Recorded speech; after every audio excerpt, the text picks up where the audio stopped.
నేను ఈరోజు మిమ్మల్ని అడుగుతున్నాను, ఇక్కడ ఒక ఎమ్మెల్యే ఉన్నాడు, ఏమన్నా పని చేశాడా? చేశాడా పని?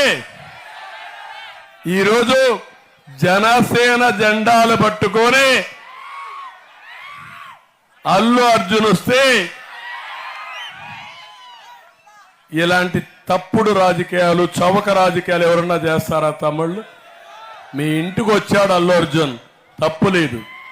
కానీ జనసేన అధినేత పవన్ కళ్యాణ్ గారితో జనసేన పార్టీ అధ్యక్షుడు అవునా కాదా? అది వేరే పార్టీలు వాడుకోవడం నీతి బాహ్యం అవునా కాదా? తప్పవునా కాదా? అన్ని చీకటి రాజకీయాలు, అసహ్యమైన రాజకీయాలు, చెత్త రాజకీయాలు చేస్తున్నారు ఈ సైకోలంతా. పెద్ద సైకో తాడేపల్లి ప్యాలెస్ లో ఉంటే ఒక చిన్న సైకో